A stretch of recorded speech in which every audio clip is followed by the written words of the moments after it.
Okay, hello. How y'all doing? I came on to share with you guys my life saving tips or what has saved my life when getting away from my abuser. The first one was reflections. And when I say reflections, I mean anything that you can see yourself in a mirror, other people's glasses, green boxes, windows, doors, glass, the panel on vehicles, anything that you can see yourself or see your surroundings have been used for me as a lifesaver, because there's been several times where my abuser and their friends or colleagues have come towards me and I was getting away from them. And as they got close to me, I was able to make a fast getaway, or I had a advantage because I was being observant and using those reflections to see all around me. Also, using those reflections kept me and my abuser at a distance often. Also, then that leads me to the second one. Don't ever get too comfortable. So, for example, if you leave your abuser and you haven't seen any resonance that they are around or they're near, don't ever think that they're not aware of where you are. They're possibly aware of where you are, but what my experience has been is each time they find me, it gets bigger and bigger and bigger. So their reaction, their punishment, to say the least, that's the only way I know how to word that. But their punishment for me leaving or not being involved or trying to get away, it's it gets worse each time. So don't ever get too comfortable. And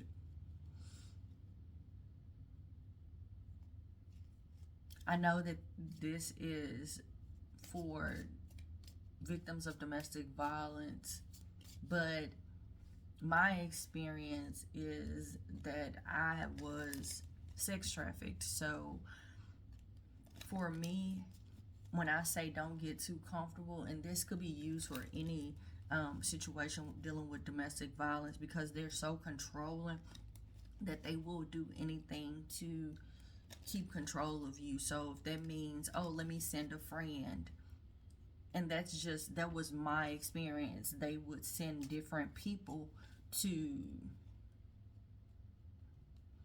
try to control me or try to get in a relationship with me, but it was only a love scheme just so they can get what it was that they wanted. In the long run, it's a long run game. I always keep that in mind. So if you're dating someone and you're noticing that who they said they were or who they showed they were at the beginning was not necessarily who they are showing themselves as now, get away.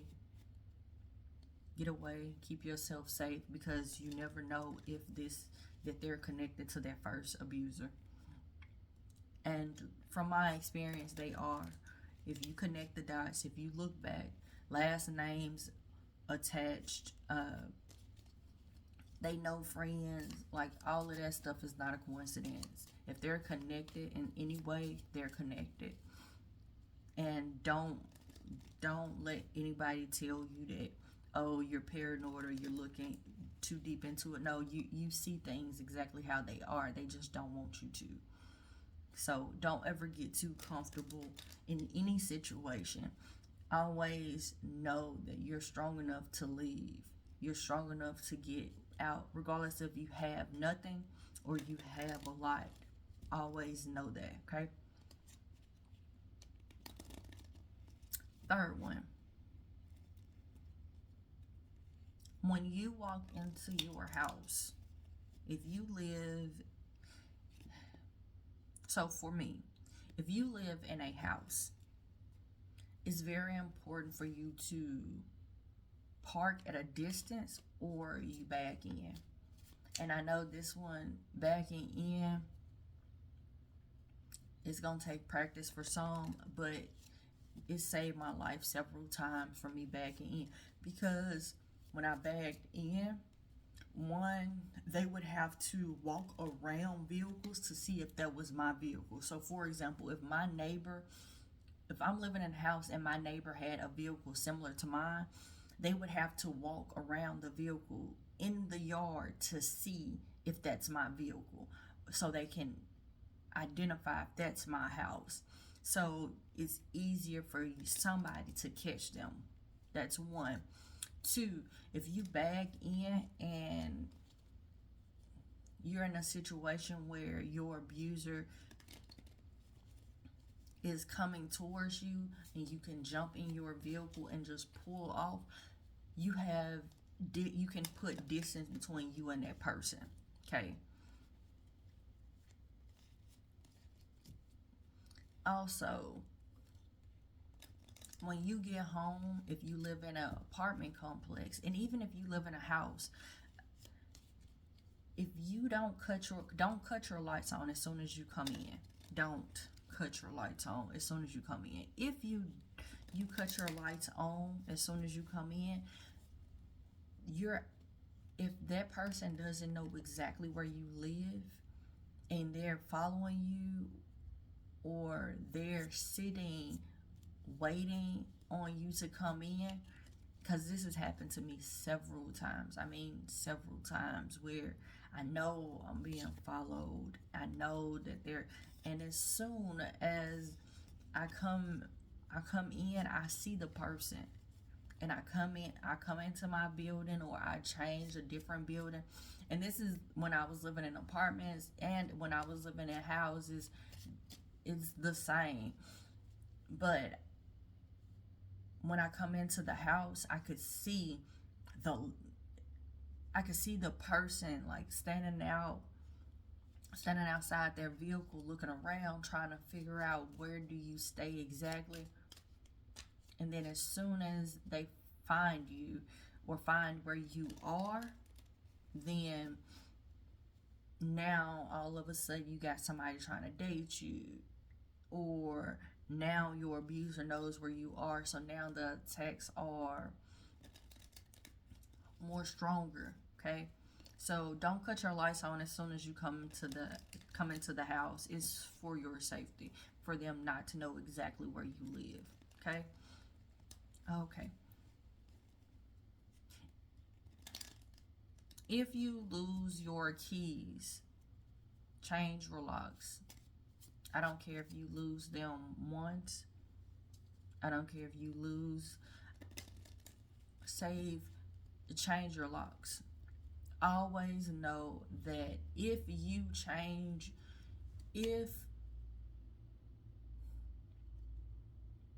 lose your keys and they magically appear, or even if they don't,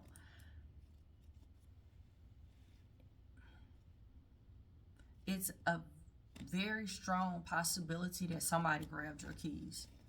Very, very strong possibility. Or you could have dropped your keys and somebody else has grabbed your keys, and now they know they can get in. And when they can get into your vehicle, or if they can get into your home, they sit and wait, and they use those moments to attack, okay? So if you lose your keys, change your locks. Always put money to the side, at least $50, $80 to change, between $50 and $80 to change your locks, just in case you lose your keys. Because, like I said, 9 times out of 10, those keys are not just lost; they have been grabbed. And a lot of times, people do this so effortlessly or so easy that I've had situations where I've lost my keys, and the person that took my keys have been sitting there trying to help me look for my keys, and I know that he's the one that grabbed my keys. As well as I've had situations, and these are not like my abusers. These are people that are in the community where you would assume they would try to help you. So, going back to don't get too comfortable. Also, always have a extra set of keys outside of your home or outside of your vehicle. So if ever a situation, and I'm going to use this as an example because this is something that I had to experience. For example, if they're in your house, let's say they broke into your house, and you go in and you see that they're in your house, you just dropped your keys off, you just dropped your purse off. If they're chasing you, and you can't go back in that house to get your keys, then a split second can be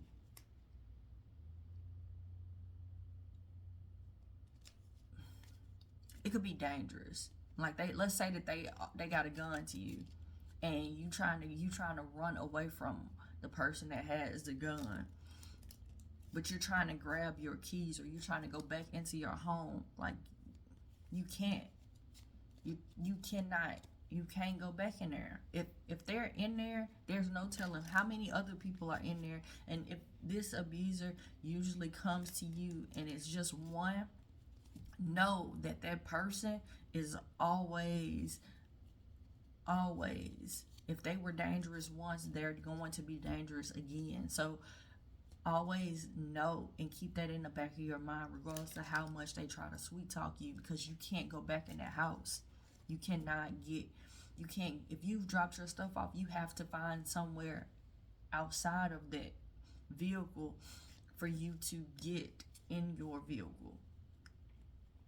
So when you're picking out a vehicle, it's very important for you to take those things into consideration. Okay.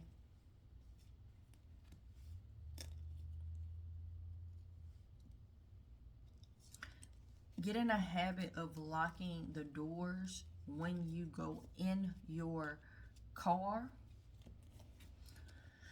And this is, for example, you didn't realize that somebody was following you and they walked up on you. If the door is locked already, or you are in a habit of locking a door, you're not going to be scrambling trying to lock the door as they're trying to grab onto the door. You can already just pull out to safety. Also, practice making noise when you are being attacked or uncomfortable. So, for example, I had a situation where me and my children were at the bus station, and while we were there was a guy that was trying to give me money and was trying to, I'm trying to help you, and I want to be your friend, and I want to be this, and I want to be that. Oh, let me help you, okay? And this person was involved or in the same group of masculines that was sex trafficking, okay? And what happens, I didn't make noise. I didn't tell him to leave. I kept telling him to leave me alone. I kept pushing him away, but I wasn't loud with it. I was very quiet. I didn't want to make any noise. But as soon as I did get loud, as soon as I showed that I was not playing, as soon as I made noise, then there goes, he's leaving. He's running away. He's not bothering me anymore. That's that's important, okay? Making noise. Because, and if you're being attacked, let's say that your abuser is running up towards you, or they're trying to fight you in public. If you yell fire, more people are going to turn and try to help or acknowledge that you're being hurt, more so than if you just scream out for help. Because if you scream out for help, they're going to turn the other way. This is scientifically proven several times, and this has been proven in my situation a few times as well. Scream out fire. All right. Also, always pack an emergency bag. Okay. Always pack an emergency bag. If you have a vehicle, keep that emergency bag in your vehicle. I have a video where it discusses what needs to be inside that emergency bag. But in that emergency bag needs to always be in your vehicle. Always in your vehicle. If you have a vehicle. If you don't have a vehicle, then it needs to be somewhere where you know that you're going to go to, or is a safe place. For me, everywhere that I thought was a safe place, come to find out they were involved in my trafficking. So, and this was family also. So be very careful on who you are deeming as safe, especially when it comes down to domestic situations, because everybody is not as safe as you would assume, especially if you come from a family of narcissists or abusers where they abuse you. Then don't be too, or they've tried to gaslight you into believing that what has happened is not happened, or something like that. Don't, no, don't. Or they manipulate you into feeling a certain way. No, don't. Okay? Don't trust don't trust them. Okay? So, find a safe space for that bag. Find a safe space for that bag, okay? It doesn't matter where. It could be inside, it could be outside, it could be hidden. I've hidden my extra bag in bushes. I've hidden my emergency bag in my vehicle. I've hidden my emergency bag in a garbage can. I've hidden my emergency bag in a lot of different areas, public areas. I've hidden it in like the woods. I've hidden my bag in under like the bleachers. I've hidden my emergency bag. Let's see.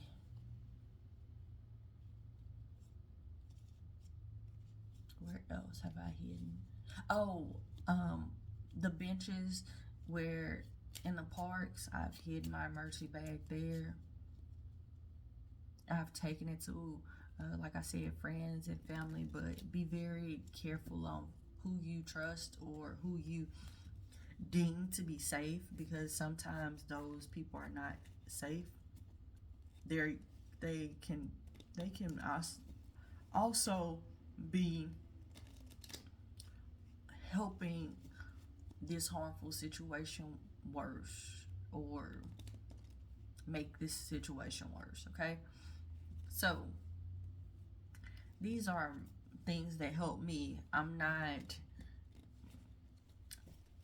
I'm not telling you that this is necessarily how you should do things, but I'm just telling you what saved my life. And I'm hoping that what I've experienced and what has saved my life will help save yours.